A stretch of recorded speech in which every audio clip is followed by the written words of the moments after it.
तो जय हिंद दोस्तों, स्वागत है एक बार फिर से आप सभी के आपके अपने प्यारे से यूट्यूब चैनल एफएमएससी ग्रुप डिस्कशन में। टेक्नीशियन का आंसर की आ ही गया है, सभी साथी मिला ही लिए होंगे अपना अपना नंबर। उम्मीद करते हैं सभी साथी का अच्छा स्कोर आया होगा। जो साथी एनसीईआरटी के पैटर्न को फॉलो किए होंगे और साइंस का वहाँ जिस हिसाब से लेवल था और मैथ रीजनिंग का भी जिस हिसाब से लेवल था और करंट का स्थिति जिनका साथ दिया होगा उनका काफ़ी अच्छा स्कोर आया होगा। यहाँ जो भी साथी जो डेली शाम में प्रैक्टिस सुबह में प्रैक्टिस लगाने आते थे, बहुत ही काफ़ी अच्छा स्कोर है। मतलब यूँ बोले तो 85 प्लस ही बहुत सारे साथी का आया और कुछ साथी का 80 से थोड़ा नीचे भी है। मतलब जिन जिन साथी का 80 प्लस और 80 और 85 के बीच में सभी साथी अपने आप को सिक्योर समझ सकते हैं हमारे हिसाब से। और उसके बाद नॉर्मलाइजेशन का खेल जो है वो होने वाला है। तो जो साथी अभी तक अपने आप को पटरी पर नहीं लाए हैं, पटरी पर लाने के लिए फिर से जो है तैयार हो जाइए। और हमने कल के वीडियो में बोल दिया था कि जो होमवर्क के माध्यम से सीरीज चलते आएगा वो आज से आपको देखने को मिलने वाला भी है। और आज जो है जो कि सारभूत तत्व को जो कि आपको एसपीडी का क्या कहते हैं ये रहता है, आपको दर्पण का सामान्य ज्ञान दर्पण करता है वो, उसके साथ साथ लूसेंट का हर सेक्टर से सीरीज बना के जो है वो आपको उठाया जाता है। और डेली का करंट अफेयर रहता है, वो सारा चीज़ आपको इस 1 घंटा के वीडियो में मिलने वाला है। तो वीडियो को अंत तक पूरा सुनिएगा। और सभी साथी से हाथ जोड़ के रिक्वेस्ट है कि अभी तक हमारे एफएमएससी चैनल को सब्सक्राइब नहीं किए हैं तो चैनल को सब्सक्राइब करके नोटिफिकेशन बेल कॉल पे सेट कर लीजिएगा। और उससे पहले जो कल क्वेश्चन पूछा गया था, और कल का क्वेश्चन इस प्रकार से था कि भारत के दूसरे मुस्लिम अध्यक्ष कौन बने थे कांग्रेस में, तो इसका सही जवाब जो है वो रहीमतुल्लाह सियानी हो जाएंगे। और सही जवाब देने वाले बहुत सारे साथी होते हैं, जो सबसे तेज जवाब देते हैं उनका नाम जो है हमारे लेना चाहते हैं। सबसे पहले स्थान पर आए हैं ये रोशन पोद्दार जी आए हैं। दूसरे स्थान पर सुबोध कुमार जी पचपैका से आए हैं। तीसरे स्थान पर प्रवीण कुमार जी तमिलनाडु से आए हैं। और चौथे स्थान पर जो है वो संतोष कुमार जी जो कि सीतामढ़ी से है, जनक जननी सीतामढ़ी से आए हैं। और 5वें स्थान पर आए हैं ये आपको अमरजीत कुमार जी हैं जो कि बेगूसराय से आए। तो इन सभी लोगों को धन्यवाद देना चाहते हैं। क्यूज के अंत तक बने रहते हैं, वीडियो को पूरा सुनते हैं और लास्ट में क्वेश्चन जो पूछा जाता है उसका सही जवाब देने का प्रयास करते हैं। तो वीडियो स्टार्ट करते हैं जो कि डेली का करंट अफेयर से स्टार्ट होगा और लास्ट में जो एसपीडी का करंट अफेयर रहता है उससे समापन किया जाएगा। और बीच में हमने शुरू में जो आपको इंट्रो में बोला था वो सारा चीज़ आपको मिलने वाला है। तो स्टार्ट करते हैं। बताइएगा आज का पहला क्वेश्चन हो जाएगा कि हाल ही में जो है लियोनेल मेसी को स्वतंत्रता का राष्ट्रपति पदक जो है ये किस देश के द्वारा प्रदान किया गया है। तो ये यूएसए के द्वारा जो है प्रदान किया गया है। यानी स्वतंत्रता का राष्ट्रपति पदक किसको दिया गया है? लियोनेल मेसी को दिया गया। और यह कौन सा देश दिया है? अमेरिका के द्वारा जो है ये दिया गया है। चलिए आगे बता दीजिएगा। क्वेश्चन हो जाएगा जो हाल ही में जो है शिगेरू इशिबा जो है किस देश के अगले प्रधानमंत्री चुने गए हैं। तो ये जापान के चुने गए। कहाँ के चुने गए हैं? जापान के जो है वो चुने गए हैं। बताइएगा वैश्विक नवाचार सूचकांक में 2024 में भारत का स्थान कैवा स्थान है? ये 39वें स्थान पर है। कैवें स्थान पर है?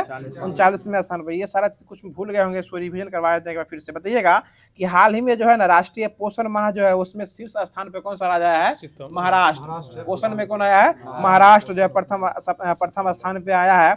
और ये सितंबर का जो महीना होता है उसको कौन सा सप्ताह मनाया जाता है? ये पोषण माह के रूप में मनाया जाता है। और 1 से लेकर 7 तारीख तक जो सप्ताह होता है, यानी 1 से लेकर 7 तारीख तक दिन होता है उसी को पोषण का सप्ताह भी जो है ये कहा जाता है। उसमें प्रथम स्थान पे कौन सा राज्य है? महाराष्ट्र जो है वो आ गया है। आगे बताइएगा अगला क्वेश्चन हो जाएगा कि एडीआर की रिपोर्ट के अनुसार जो है भारत में सबसे अमीर मुख्यमंत्री कौन बन गए हैं? ये सीके नायडू। ये चंद्रबाबू नायडू जो है वो जो है सबसे अमीर मुख्यमंत्री जो है ये बन गए हैं। और सबसे गरीब सीएम कौन हो जाएंगे? ममता बनर्जी। सबसे गरीब कौन है? ममता बनर्जी। और सबसे अमीर पूछेगा तो ये ये चंद्रबाबू नायडू हो जाएंगे। चलिए आंध्र प्रदेश के मुख्यमंत्री कौन है? यही चंद्रबाबू नायडू हो जाएंगे। चलिए आगे बताइएगा अगला क्वेश्चन बताइए कि हाल ही में जो है ना हिरनी अमर सूर्या किस देश के तीसरे प्रधानमंत्री नियुक्त किए गए हैं? ये श्रीलंका के बनाए गए। तीसरे प्रधानमंत्री बने हिरनी अमर सूर्या। ये श्रीलंका के तीसरे प्रधानमंत्री बनाए गए हैं। आगे बताइएगा कि एशिया पावर इंडेक्स में तीसरे स्थान पर कौन सा देश है? भारत है। और प्रथम स्थान पे कौन है?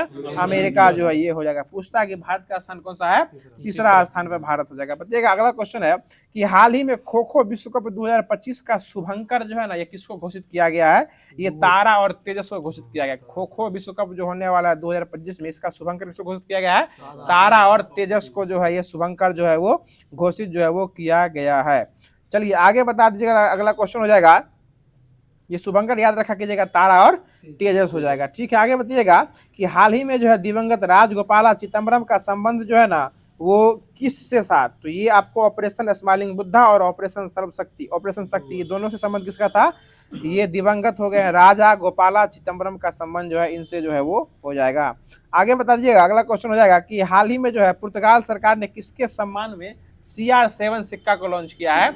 ये रोनाल्डो के सम्मान में, C से क्रिस्टियानो, R से रोनाल्डो और 7 जो है उनका क्या है जर्सी नंबर, इसी के सम्मान में सिक्का भी जारी किया गया। CR7 सिक्का लॉन्च किया और ये पुर्तगाल की सरकार के द्वारा जो है वो लॉन्च किया गया, क्योंकि रोनाल्डो कहाँ के रहने वाले हैं, पुर्तगाल के रहने वाले हैं। आगे बताइएगा, हाल ही में जो है भारत सरकार ने सकल घरेलू उत्पाद, इसको अंग्रेजी में क्या कहते हैं, GDP, ग्रॉस डेवलपमेंट प्रोग्रेस जो इसी कहते हैं, प्रोडक्ट कहते हैं, डोमेस्टिक प्रोडक्ट, इसी को हिंदी में कहते हैं सकल घरेलू उत्पाद जो है कहा। इसके गणना का जो आधार वर्ष जो माना गया है ना, वो कौन सा आधार वर्ष हो जाएगा, 22-23। GDP का गणना वर्ष कौन हो जाएगा, 22-23 के गणना पर जो इसको किया गया। इससे पहले जो हुआ था 11-12 में, उसके स्थान पर आ गया 2012, सॉरी 22 और 23। 11-12 के स्थान पर कौन आ गया, 22 और 23 जो है ये आ गया है। आगे बढ़ते अगला क्वेश्चन हो जाएगा कि हाल ही में द्रौपदी मुर्मू ने सफाई मित्र अभियान जो है ये कहाँ इसमें भाग लिया है, उज्जैन में भाग लिए हैं। उज्जैन कहाँ है, ये मध्य प्रदेश में पड़ता है और क्षिप्रा नदी के किनारे बसा हुआ है उज्जैन। इसी में सफाई कार्यक्रम में भाग कौन लिए हैं, ये राष्ट्रपति द्रौपदी मुर्मू ने जो भाग लिए हैं। आगे बताइए अगला क्वेश्चन हो जाएगा, जो 129वें क्रम का बिल जो है इसको सिफारिश जो किया गया था, इस बिल का नाम क्या था, एक राष्ट्र और एक चुनाव, एक राष्ट्र एक चुनाव। 128वें क्रम का बिल का नाम क्या था, नारी शक्ति बंधन अधिनियम। 128वें क्रम का बिल था और उसका 129वें क्रम का बिल आया था, उस बिल का नाम क्या हो जाएगा, एक राष्ट्र एक चुनाव हो जाएगा। ठीक है, यह जो है रामनाथ कोविंद की सिफारिश पे इसको जो है किया गया था।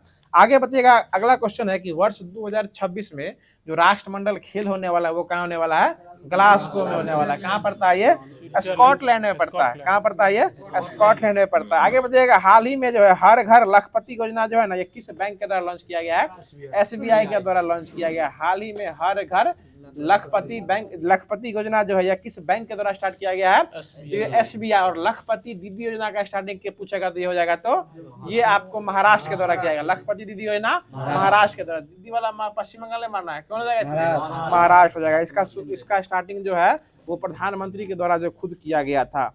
आगे बताइएगा, क्वेश्चन हो जाएगा कि SBI की स्थापना कब हुई थी, 1955 में किया गया था। ठीक है, इससे पहले इसका नाम क्या था, इंपीरियल बैंक ऑफ इंडिया। 1921 में इसकी स्थापना किया गया था, इंपीरियल बैंक ऑफ इंडिया का। और 21 से हट गया था, उसके बाद RBI, इसको हटा के जो है 55 में क्या कर दिया गया था, SBI। ठीक है, स्टेट बैंक ऑफ इंडिया, भारतीय स्टेट बैंक जिसको हिंदी में कहते हैं। अगला क्वेश्चन बता दीजिए, अगला क्वेश्चन हो जाएगा, जो हाल ही में, और इसके ब्रांड एम्बेसडर कौन है SBI के, अभी महेंद्र सिंह धोनी इसके ब्रांड एम्बेसडर हो जाएंगे। आगे बताइएगा, हाल ही में जो है 47वें वर्ल्ड स्किल्स 2024 प्रतियोगिता का आयोजन है वो कहाँ किया गया है, ये फ्रांस में किया गया है। कहाँ किया गया है, फ्रांस में जो इसका आयोजन जो किया गया है। बताइएगा, विश्व ओजोन दिवस जो है ना वो किस तिथि को मनाया जाता है, 16 सितंबर को ओजोन दिवस मनाया जाता है। बताइएगा, अगला क्वेश्चन है कि हाल ही में जो है अपनी सेना को जानो, इस मेले का उद्घाटन जो है ना वो किस सरकार के द्वारा किया गया है, तेलंगाना सरकार के द्वारा किया गया है। यानी अपने सेना को जानो, इसका स्टार्टिंग कौन सी सरकार के द्वारा किया गया है, तेलंगाना सरकार के द्वारा जो है वो किया गया है। चलिए आगे बढ़ेगा, दीपम 2.0 योजना जो है ना वो किस सरकार द्वारा लॉन्च किया गया है, ये आपको जो है आंध्र प्रदेश के द्वारा स्टार्ट किया गया है। किसके द्वारा, आंध्र प्रदेश। वहाँ के सिलेंडर समझते हैं ना, उज्ज्वला, इस प्रकार उज्ज्वला योजना आया था, उसी प्रकार दीपम 2 योजना भी, उज्ज्वला योजना, उज्ज्वला योजना, उसी प्रकार दीपम 2.0 जो है वो भी किससे संबंधित है, ये सिलेंडर से, गैस सिलेंडर से संबंधित है। इसका संबंध किस राज्य से हो जाएगा, आंध्र प्रदेश से जो है वो हो जाएगा। बताइए, करम फेस्टिवल जो प्रकृति पर मनाया गया, कहाँ मनाया गया है, झारखंड में मनाया गया। बहुत अच्छा जवाब। और सगुल कहाँ मनाया जाता है, झारखंड में ही मनाया जाता है। आगे बताइएगा, हाँ आगे बताइएगा, क्वेश्चन है किस भारत सरकार के द्वारा जो है किसका नाम बदलकर जो है श्री विजयपुरम कर दिया गया है, पोर्ट ब्लेयर। और किसकी राजधानी है ये, अंडमान निकोबार की राजधानी जो है ये हो जाएगी। बताइएगा, पूरे भारत में जो है ना हिंदी दिवस किस तिथि को मनाया जाता है, ये 14 सितंबर को मनाया जाता है। राष्ट्रीय हिंदी दिवस पूछेगा तो 14, राष्ट्रीय हिंदी दिवस 14 सितंबर, और अंतर्राष्ट्रीय पूछेगा तो तब 10 जनवरी हो जाएगा। ठीक है, आगे बताइएगा, क्वेश्चन है कि हाल ही में जो है ग्रीन सकल घरेलू उत्पाद मॉडल को अपनाने वाला पहला भारतीय राज्य बने। ग्रीन सकल घरेलू उत्पाद अपनाने वाला पहला भारतीय राज्य कौन हो जाएगा, ये छत्तीसगढ़ हो जाएगा। और छत्तीसगढ़ की राजधानी कहाँ पड़ती है, जयपुर नहीं, रायपुर जो है पड़ती है। ठीक है, विष्णुदेव सहाय जो है वहाँ क्या हो जाएंगे, मुख्यमंत्री, यानी CM जो है वहाँ के मुख्यमंत्री जो है वो हो जाएंगे। चलिए आगे क्वेश्चन बताइएगा। अगला क्वेश्चन है कि हाल ही में जो है भारत का पहला टील जो कार्बन अध्ययन जो है ना वो किस में किया गया है, किस नेशनल पार्क में किया गया है, तो केवलादेव राष्ट्रीय उद्यान में इसका किया गया है। कहाँ पड़ता है ये, राजस्थान में ही पड़ता है। ठीक है, आगे बताइए, अगला क्वेश्चन हो जाएगा कि हाल ही में जो है ना भारतीय रेलवे का 69वां रेलवे डिवीजन बनाने का घोषणा किया गया है। पहले 68 साहब कितना हो गया है, 69वां रेलवे डिवीजन बनाने का घोषणा किया गया, और ये 69वां रेलवे डिवीजन कौन हो जाएगा, ये जम्मू हो जाएगा। कौन हो जाएगा, जम्मू। अब वहां भी रेलवे का डिवीजन बनेगा, जम्मू में हो जाएगा। आगे बताइए क्वेश्चन हो जाएगा कि रेलवे में जो है ना अभी जोन कितना हो जाएगा, 18 18 को ना शायद बढ़ा है, 19 है, अरे 18 को तो जोन था, वो तो डिवीजन बना है ना, वो जोन बना है, रेलवे डिवीजन बना है ना, वो जोन 18 को है, रेलवे डिवीजन जो है वो 69वां बना है, और 69वां बना वही जम्मू वाला जो है वो बना है। चलिए अगला क्वेश्चन बताइएगा कि हाल ही में जो है 10 लाख से अधिक जनसंख्या वाली श्रेणी में किसे शीर्ष स्वच्छ वायु सर्वेक्षण पुरस्कार दिया गया है, ये सूरत को दिया गया है। बहुत अच्छा जवाब। आगे बताइएगा जो कि बहुत ही अच्छा क्वेश्चन है कि हाल ही में जो है ना महाभारत वाटिका जो है ना किसने विकसित किया है, राज्य के रूप में किसने विकसित किया है, उत्तराखंड के द्वारा किया गया है। ठीक है, और ये जो रामायण में जो वाटिका जो था, जो पुष्पक विमान से आया था, वो भी कहाँ पड़ता है, उत्तराखंड में पड़ता है, जो कि दंडकारण्य अभयारण्य से संबंधित उत्तराखंड में ये भी जो है ये पड़ता है। चलिए अगला क्वेश्चन बता दीजिएगा। अगला क्वेश्चन हो जाएगा जो हाल ही में जो है अंतर्राष्ट्रीय ओलंपिक समिति ने किसे ओलंपिक ऑर्डर से सम्मानित किया, ये तो फ्रांस के राष्ट्रपति हो जाएंगे ओलंपिक, वो फ्रांस के राष्ट्रपति का नाम क्या हो जाएगा, इमैनुअल मैक्रोन जो है वहाँ के राष्ट्रपति हो जाएंगे, और इन्हीं को जो है पुरस्कार जो है वो दिया गया है। अब जो करंट अफेयर का शेष है उसको खत्म कर दिया गया है। अब स्टार्ट कर रहे हैं जो कि आपको सारभूत तत्वकोश जो कि दर्पण कर दिया गया था, और जो कि बीएसएससी को देखते हुए और टेक्नीशियन का एग्जाम हो ही गया, और आगे एनटीपीसी या सर्विस सेक्टर को देखते हुए जो है वो स्टार्ट जो वो किया जा रहा है। तो फिर से स्टार्ट कर रहे हैं, बताइएगा। अगला क्वेश्चन हो जाएगा कि चंदेल शासकों ने मंदिर निर्माण की एक नई शैली विकसित की थी, जिसे कौन सी शैली कहा गया है, खजुराहो की शैली कहा गया है। ठीक है, बताइएगा कि पृथ्वीराज चौहान के विरुद्ध मोहम्मद गौरी की सहायता करने के कारण किस शासक को देशद्रोही का संज्ञा दिया गया था, कन्नौज का शासक था उस समय जयचंद, और इसी के धोखाधड़ी के कारण किसकी मृत्यु हो गई थी, यही पृथ्वीराज चौहान हार गए थे, उसके बाद उनकी मृत्यु हो गई थी। ठीक है, आगे बताइएगा कोणार्क का जो मंदिर ये कहाँ स्थित है, ये उड़ीसा में स्थित है, और ये किस भगवान से संबंधित है, सूर्य भगवान से संबंधित होगा। इसका जो है ना निर्माण जो है ना किस शासक के द्वारा करवाया गया था, नरसिंह प्रथम के द्वारा जो है इसका जो है इसके संरक्षण में इसका निर्माण जो है वो करवाया गया था। आगे बताइएगा बाबर जो था उसके आत्मकथा का नाम क्या है, बाबरी, और इसको किस भाषा में लिखा गया है, इसको तुर्की भाषा में लिखा गया है। बताइएगा कि मुगल काल में जासूसों को जो है ना या जो गुप्त सूचना इकट्ठा करके लाया था उसको क्या कहते थे, हरकरा कहा जाता था। क्या कहते थे, हरकरा जो है उसको कहा जाता था। बताइएगा तात्या टोपे का वास्तविक नाम क्या था, रामचंद्र पांडुरंग जो है थे ये तात्या टोपे का वास्तविक नाम जो हो जाएगा। और ये किसके सेनापति थे, नाना साहब के जो क्या थे ये सेनापति जो है ये हो जाएंगे। आगे बताइएगा वैशाली जो थी, वैशाली ये किसकी राजधानी थी, वज्जी, और वज्जी महायक जनपद था। ठीक है, महाजनपद था वज्जी, और इसकी राजधानी कहाँ थी, वैशाली जो है वो हो जाएगी। आगे बताइएगा क्वेश्चन हो जाएगा। अगला क्वेश्चन बता दीजिएगा जो चटगांव जो डकैती हुआ था इसमें नेतृत्व प्रदान करने वाले सूर्य सेन जो थे यह किस संगठन से संबंधित थे, इंडियन रिपब्लिकन आर्मी से संबंधित थे, इंडियन रिपब्लिकन आर्मी से जो है ये आपको संबंधित जो है ये हो जाएंगे। आगे बताइएगा कि अरविंद घोष ने किस समाचार पत्र का कई वर्षों तक संपादन किया था, वंदे मातरम समाचार पत्र का संपादन जो है किसके द्वारा किया गया था, अरविंद घोष। ये समाचार पत्र है, पत्रिका नहीं, समाचार पत्र है। ठीक है, याद रखिएगा इसको। आगे बताइएगा कि बेलूथम्पी जो थे ना उस महान लोगों में से एक थे जिन्होंने अंग्रेजों के प्रति विद्रोह किया था, और ये बेलूथम्पी कहाँ के दीवान थे, ये ट्रावनकोर के जो है ये आपको जो है दीवान जो है वो उस समय के हो जाएंगे। आगे बताइएगा गांधी जी ने जो थे ना ये करो या मरो का नारा किस आंदोलन के दौरान बोला था, ये भारत छोड़ो आंदोलन था, भारत छोड़ो आंदोलन। और सही नहीं, भारत छोड़ो आंदोलन कब हुआ था, 1942 में जो है भारत छोड़ो का आंदोलन जो है ये हुआ था। 9 अगस्त हुआ था, 8 अगस्त को 8 को घोषणा किया गया था। ठीक ना, 9 को सुबह या लागू किया गया था। हाँ, यही बीपीएससी क्वेश्चन जो है ना 11 12 से पूछ लेता, 8 9 7 8 9 तीनों ऑप्शन में था, समझ गए ना। आंसर 9 अगस्त लिया था। हाँ, 9 को बस स्टार्ट हो गया था, 9 लिए। हाँ, पेश किया गया 7 को, घोषणा पारित किया गया 8 को, लागू हुआ 9 से। 10 कहाँ जा रहे हैं, 10 में सब जेल में घुस गया था। आगे बताइए, अगला क्वेश्चन हो जाएगा कि 1946 में जो अंतरिम सरकार का गठन हुआ था, कोई दिक्कत है कि अंतिम सरकार का गठन हुआ था, इसके मतलब किसके देखरेख में गठन किया गया था? जवाहरलाल नेहरू के देखरेख में किया गया था, ठीक है ना। और इसमें जो है ना अंतिम सरकार में जो है गृह विभाग किसको दिया गया था? सरदार वल्लभ भाई पटेल को दिया गया था। बताइएगा कि रावी नदी के तट पर जो है आयोजित कांग्रेस का जो अधिवेशन हुआ था, ये कब हुआ था? 1929 में कांग्रेस का अधिवेशन हुआ था, ठीक है ना। और इसी में जो है ना किस की बात की गई थी? पूर्ण स्वाधीनता, ठीक है, पूर्ण स्वतंत्रता का प्रस्ताव जो है पारित जो है इसी में किया गया था, 1929 के अधिवेशन में किया गया था। रावी नदी के तट पर झंडा फहरा के 31 दिसंबर 1929 को पूर्ण स्वाधीनता दिवस मनाया गया था। और उसी के बाद फिर 26 जनवरी को स्वतंत्रता दिवस मनाने की घोषणा उसी तिथि को किया गया था। और प्रस्ताव की बात करेगा तो पूर्ण स्वतंत्रता का प्रस्ताव जो है इसी अधिनियम में पेश किया गया। तीनों चीज अलग अलग है, फिर से समझ लीजिए। पूर्ण स्वतंत्रता का प्रस्ताव जो पेश किया गया था इसी अधिवेशन में किया गया था, 1929 के लाहौर अधिवेशन में किया गया था। और पूर्ण स्वाधीनता दिवस जो मनाया गया था ये 31 दिसंबर की रात में जो है रावी नदी के तट पर झंडा फहराया किया गया था। और उसी के दिन यह निर्णय लिया गया था कि हर एक 26 जनवरी को हम लोग क्या मनाएंगे? स्वतंत्रता दिवस जो है मनाएंगे। आप समझ गए ना, स्वाधीन अलग है, स्वतंत्रता अलग है। आगे बताइए, वाला क्वेश्चन हो जाएगा कि चंपारण सत्याग्रह के दौरान जो है गांधी जी के कुशल नेतृत्व से प्रभावित होकर किसने गांधी जी को महात्मा की उपाधि दिया था? ये रविन्द्रनाथ टैगोर के द्वारा। चंपारण में इनका नेतृत्व देख के जो है ना महात्मा गांधी को महात्मा अवार्ड कौन बोल दिए थे? रविन्द्रनाथ टैगोर के द्वारा बोला गया था। बताइएगा किस भारतीय राष्ट्रीय आंदोलन का शीर्ष गीत वंदे मातरम था? यही आपको जो है आपको स्वदेशी आंदोलन कब स्टार्ट हुआ था? ये 1905, 7 अगस्त 1905 को स्वदेशी आंदोलन किया गया था। और स्वदेशी आंदोलन किसके विरोध में लाया गया था? बंगाल विभाजन के विरोध में लाया गया था, ठीक है। आगे बताइएगा कि महात्मा गांधी ने कब और किस तनाव से दुखी होकर 21 दिन तक उपवास पर चले गए थे? ये 1924 में सांप्रदायिक तनाव से जो है, सांप्रदायिक समझते हैं ना, मतलब दोनों कैटेगरी के बीच युद्ध हो जाना, उसी तनाव से दुख होकर जो है 21 दिनों तक 21 दिनों तक जो है 1924 में जो है वो फास्टिंग पर चले गए थे। और प्रशांत किशोर जी फास्टिंग पर गए थे, उनको उठाया कहाँ ले गया? जेल में ले गया, समझ रहे ना। फास्टिंग करना अवैध है, समझ रहे ना।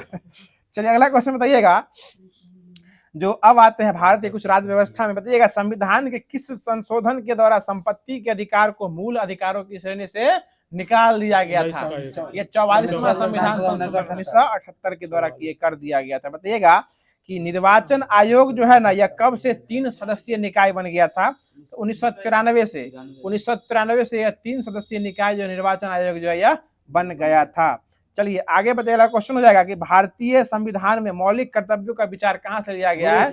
ये रूस से लिया गया, ठीक है। अगला क्वेश्चन बताइएगा कि भारतीय संविधान का कौन सा अनुच्छेद जो है वह अनुच्छेद जो है वह केंद्र में मंत्री परिषद की नियुक्ति या उसको पद से हटाने का वर्णन करता है? अनुच्छेद 75 के तहत यह किया जाता है। आगे बताइएगा, अगला क्वेश्चन है कि भारतीय संविधान में स्पष्ट रूप से प्रेस की आजादी की व्यवस्था नहीं करता है, और यह प्रेस की आजादी की व्यवस्था नहीं करता है, किंतु यह आजादी जो है अंतर्निहित है। इसका वर्णन किस अनुच्छेद में किया गया?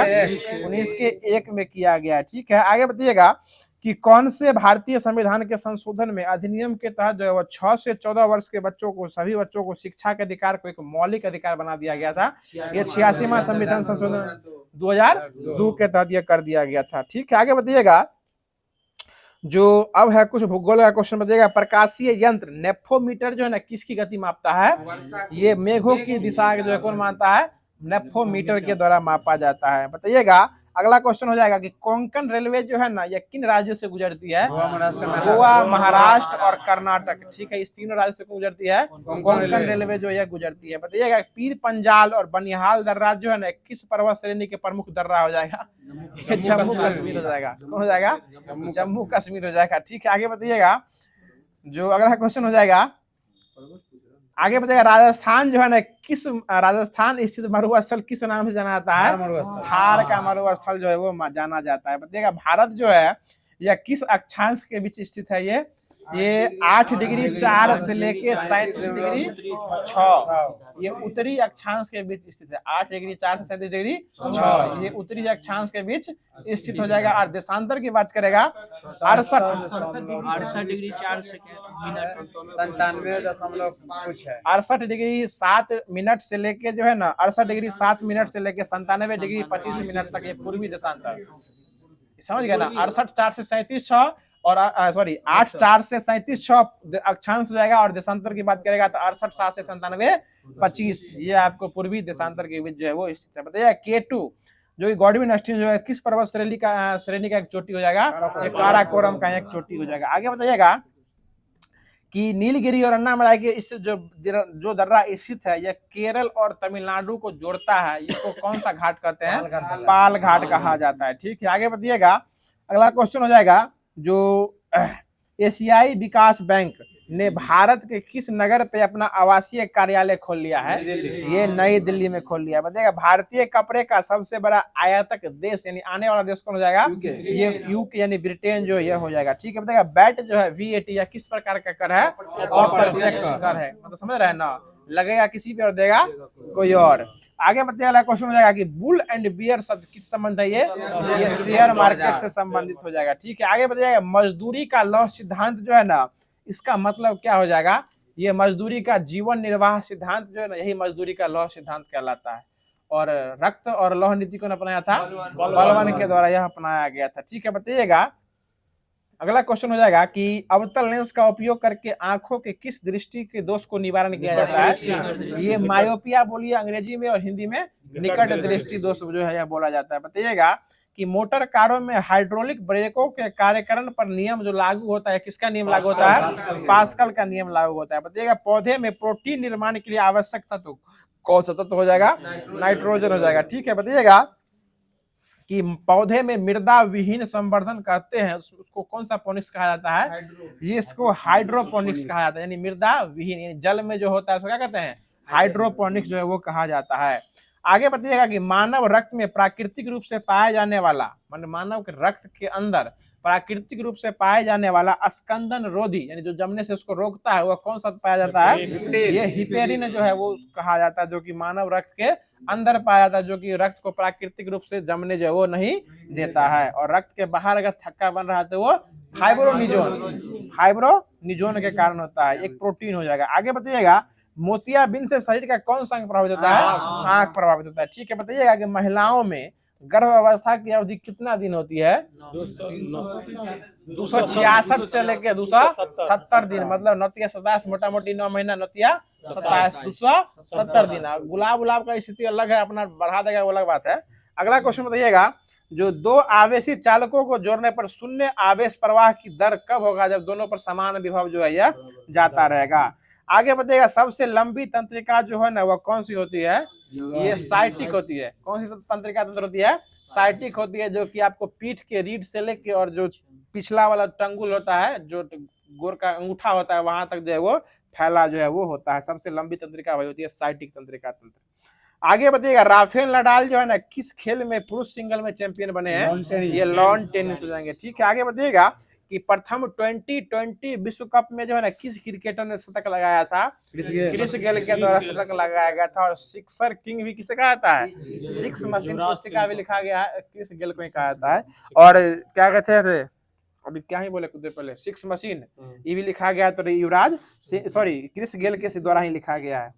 आगे बताइएगा क्वेश्चन है यदि किसी खिलाड़ी को फीडर रैंक मिलता है तो वो कौन सा खेल खेल रहा है, ये शतरंज खेलता है। ठीक है, बताइएगा सुल्तान अजलान शाह हॉकी प्रतियोगिता जो है आयोजन करता है, कौन सा आयोजन करता है, मलेशिया के द्वारा जो ये आयोजन जो है वो किया जाता है। हाँ, ये अजलान शाह जो खेल होता है ना, कौन सा खेल से संबंध है, ये हॉकी से संबंधित है। ठीक है, आगे बताइएगा कि वनडे अंतरराष्ट्रीय मैचों में दोहरा शतक बनाने वाले प्रथम क्रिकेटर कौन हो जाएंगे, सचिन तेंदुलकर हो जाएंगे। और वनडे क्रिकेट विश्व कप, वनडे क्रिकेट में अंतरराष्ट्रीय क्रिकेट में सबसे अधिक दोहरा शतक बनाने वाले कौन हो जाएंगे, ये रोहित शर्मा हो जाएंगे, 3 बार लगा चुके हैं। ठीक है, और सबसे अधिक हाईएस्ट स्कोर भी नहीं का 264 रन हो जाएगा। ठीक है, हाँ आगे बताइएगा सुब्रतो कप का संबंध किस खेल से है, फुटबॉल से हो जाएगा। ठीक है, बताइएगा कि wide out, lineman, pull back ये सब भी हो जाएगा, तो फुटबॉल से ही संबंधित जो है वो हो जाएगा। आगे बताइएगा पंकज अरमाने का संबंध किस खेल से है, बिलियर्ड से हो जाएगा। ठीक है, और डेविस कप किस खेल से संबंधित है, लॉन टेनिस से संबंधित जो है वो हो जाएगा।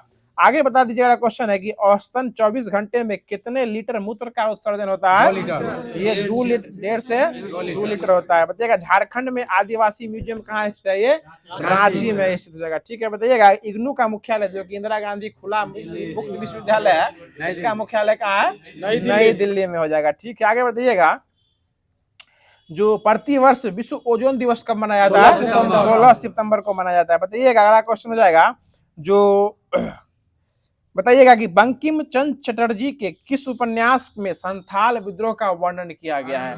आनंद मठ में किया गया। बताइएगा कौन सी विदेशी यात्री जो है ना वो दिल्ली का काजी बन गया था? Ibn Battuta. कहाँ से आया था? मोरक्को से आया था। 1337 में आया था। और इसके यात्रा वृत्तांत को रेहल्ला नामक पुस्तक में दर्शाया गया। और यह आया था एमबीटी के शासनकाल में, मोहम्मद बिन तुगलक के शासनकाल में आता है। बताइएगा अकबर जो था इसका पूरा नाम क्या था? जलालुद्दीन महमूद अकबर था। और यही मुगल काल का एक ऐसा राजा था जो कि आपको जो है जो कि कौन सा कर था उस पर रोक लगा दिया था? जजिया कर। जजिया कर पर जो क्या दिया था? ये रोक लगा दिया था। मतलब बाबर हुमायूं सब लिया लेकिन ये अपने शासनकाल में बोला जो है जजिया हम नहीं लेंगे। और जजिया स्टार्ट करने वाला भारत में पहला शासक कौन हो जाएगा? राजा दाहिर, सॉरी मीर कासिम। मीर कासिम जो 712 में राजा दाहिर को हरा के आया था, उसके द्वारा जजिया कर जो है ये लगाया गया था भारत में सबसे पहले। और ये आपको एक ऐसा शासक था जिसका नाम था FST यानी फिरोज शाह तुगलक। और ये एक ऐसा शासक था जो कि ब्राह्मणों पर भी क्या लगा दिया था? जजिया कर लगाया दिया था। और जजिया कर जो है वो किससे लिया था? गैर मुस्लिमों से। यानी गैर मुस्लिमों से मतलब जो मुस्लिम नहीं वो कौन सा कर देंगे? जजिया कर जो है वो देने वाले थे। अगला क्वेश्चन बताइए। अगला क्वेश्चन हो जाएगा जो हिंदी साहित्य में सुकुमार कवि किसे कहा गया है? सुमित्रानंदन पंत को क्या कहा गया है? सुकुमार कवि कहा गया। ठीक है, आगे बताइएगा जो इंद्रावती बांध राष्ट्रीय बाघ परियोजना किस राज्य में स्थित है? ये छत्तीसगढ़ में स्थित हो जाएगा। आगे बताइएगा आजीवक संप्रदाय के संस्थापक कौन हो जाएंगे? मखलीपुत्र गोसाल जो है बन जाएगा। बताइएगा शिवाजी का जन्म जो है ना वो किस पहाड़ी के दुर्ग में हुआ था? शिवनेर पहाड़ी के दुर्ग में हुआ था। बताइए किस शासक को बदायूं ने इस्लाम विरोधी कहा था? यही अकबर को क्या कहा था? इस्लाम विरोधी हो जाएगा। अब जो था जो सार्वभौमत्व कोष था इसको पूरे तरीके से समाप्त कर दिया गया है। अब स्टार्ट किया जा रहा है जो कि आपको भारत का इतिहास दिया गया था उसको स्टार्ट कर रहे हैं। बताइएगा अगला क्वेश्चन हो जाएगा जो उत्तर में हिमालय से लेकर दक्षिण में समुद्र तक फैला हुआ एक उपमहाद्वीप है, इसको किस वर्ष के नाम से जाना जाता है? भारतवर्ष के नाम से जाना जाता है। और भारतवर्ष को महाकाव्य और पुराणों में इसका मतलब क्या बताया गया है? इसका जो है भारतों का देश क्या कहा गया है? भारतवर्ष मतलब भारतों का देश जो है यह कहा गया है। आगे बताइएगा जो भारतों का देश इसको इसलिए कहा गया है क्योंकि यहाँ जो है ना भारतीय अर्थात भारत के कौन है? संतान जो है भारत के संतान जो इसको कहा गया है। आगे बताइएगा इसका उल्लेख जो है ना कबीले के रूप में सबसे पहले किस वेद में किया गया था? ऋग्वेद में किया गया था। यानी भारतवर्ष का उल्लेख किस वेद में किया गया है? ऋग्वेद में यह किया गया है। भारतवर्ष का प्राचीन नाम जो है ना एक जम्बू द्वीप भी है। तो जम्बू मतलब कौन सा पेड़ हो जाएगा? जामुन का पेड़ जो है यह हो जाएगा। ठीक है, और प्राचीन ईरानी जो थे ना इसको सिंधु नदी से इसको भी जोड़ते थे, इसलिए इनको जो है सिंधु नदी, इसलिए वो सिंधु न कहकर क्या कहते थे? हिंदू कहते थे। क्या कहते थे? हिंदू इसको कहते थे। यही नाम पूरे पश्चिम में फैल गया था और पश्चिम में जो है ना पूरे इसी एक नदी के नाम से जाने लगा था। और आगे चलकर जो इसी हिंदू को जो क्या कहने लगा था? हिंदुस्तान जो यह कहा जाने लगा था। लेकिन यूनानी लोग इसको इंदे कहते थे। क्या कहते थे? इंदे कहते थे। और यही आगे चल के फारसी शब्द जो था इसी के आधार पर इंदे को अंग्रेजी में क्या हो गया था? देश इंडिया बन गया था। चलिए आगे बताइएगा कि अध्ययन के सुविधा के अनुसार जो है ना प्राचीन इतिहास के अध्ययनों को सुविधा करने के लिए भारतीय इतिहास को अध्ययन में सुविधा हो इसलिए इसको कितने भागों में बांटा गया है? 3 भागों में बांटा गया। प्राचीन, मध्य और आधुनिक भारत में बांटा गया है। ठीक है, और सबसे पहले इस 3 भागों में बांटने का श्रेय जो किया गया वो किसको दिया गया है? क्रिस्टोफर सेलियस को यह 3 भागों में बांटने का जो है वो श्रेय दिया गया है। अब आते हैं ये तो भारत का इतिहास था। अब आते हैं प्राचीन भारत, उसके बाद होगा मध्यकालीन और सबसे लास्ट में आधुनिक जो कि कल रैपिड डिवीजन में चला गया था आधुनिक भारत का। बताइएगा अगला क्वेश्चन हो जाएगा कि भारतीय इतिहास में जो है ना जिस विषय में हमको महत्वपूर्ण विषय की ग्रंथ में जानकारी मिलती है उसको इसमें बांटा गया। और भारत का सबसे प्राचीन धर्म ग्रंथ कौन हो जाएगा? वेद हो जाएगा। कौन हो जाएगा? धर्म ग्रंथ वेद हो जाएगा। ठीक है ना, जिसकी वेद की संकलनकर्ता किस महर्षियों को माना गया है?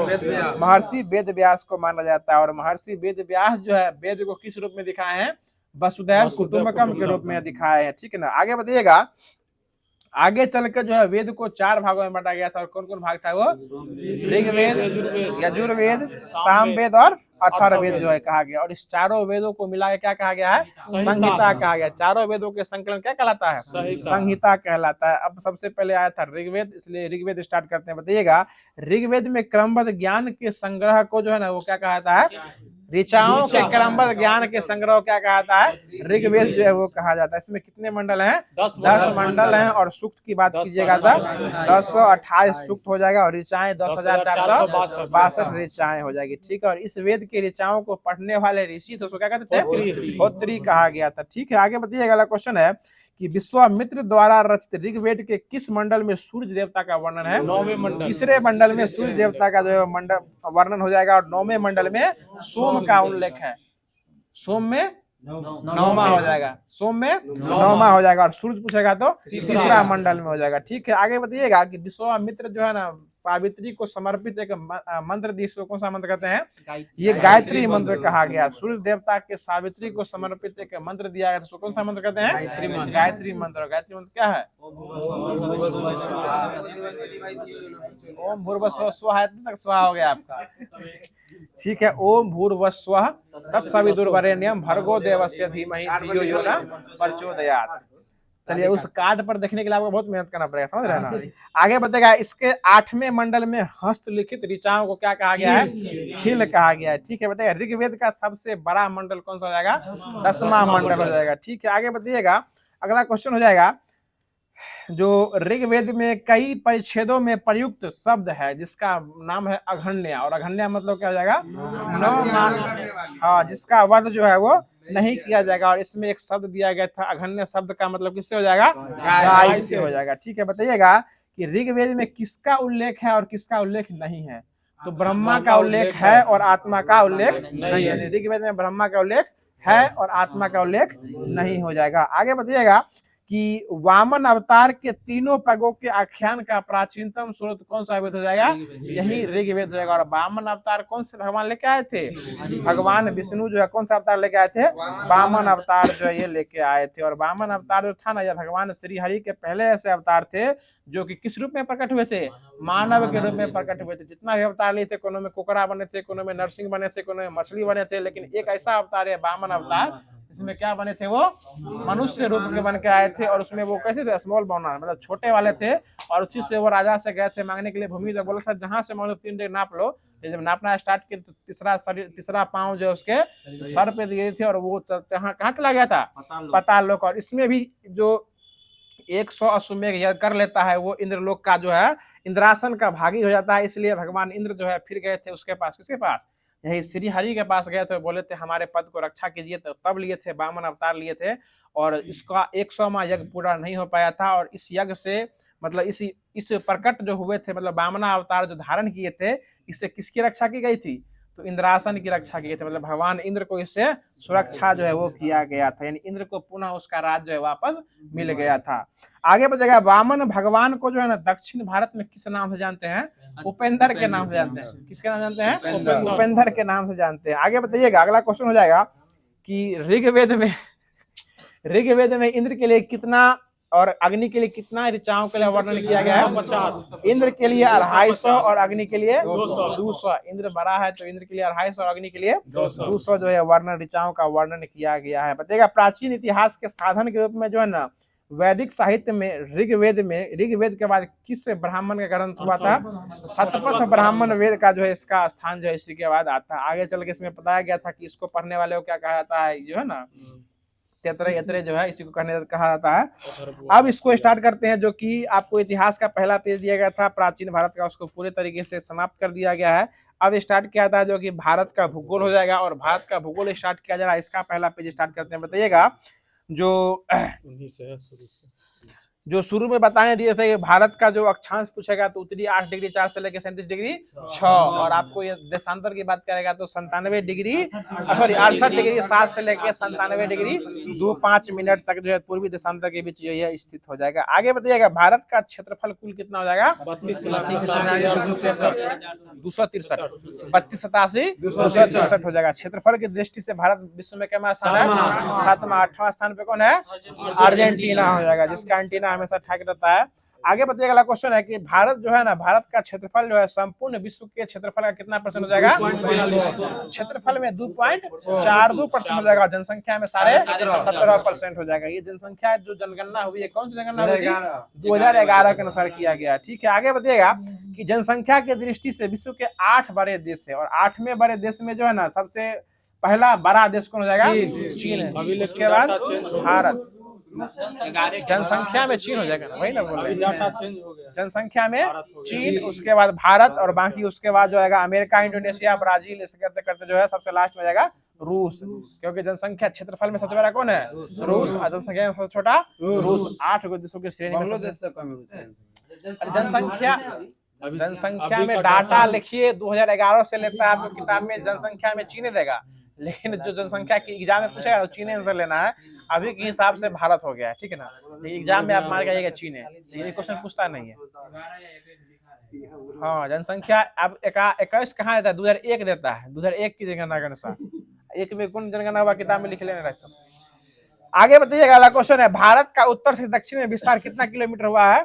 3214। सबसे ज्यादा उत्तर से दक्षिण है, उससे कम कौन है? पूरब से पश्चिम। 29 33 हो जाएगा। और ये दोनों रेखाएं जो है ना, जो कि आपको पूरब से पश्चिम गलियारों को जोड़ती है, और जो कि उत्तर से दक्षिण आती है, वो पूरब से पश्चिम, ये दोनों रेखाएं कहाँ पर एक दूसरे को काटती है? ये झांसी में काटती है। कहाँ काटती है? उत्तर प्रदेश के झांसी में काटती है। जो गलियारा का रास्ता निकलता है ना, जो लंबाई निकालते हैं उसकी झांसी में काटती है। आगे बताइए, क्वेश्चन हो जाएगा कि भारत की स्थलीय सीमा की लंबाई कितना किलोमीटर हो जाएगी? 15,200 हो जाएगा। ठीक है, तटीय भाग की लंबाई 7516.6 हो जाएगा, लेकिन मुख्य भूमि के साथ लगा देगा तो ये 100 किलोमीटर जो है ये हो जाएगा। आगे बताइएगा कि समुद्र में भारत की प्रादेशिक सीमा का विस्तार कितना समुद्र मील है? ये 12 समुद्री मील हो जाएगा। बताइएगा बांग्लादेश से कितना सीमा लगाता है भारत?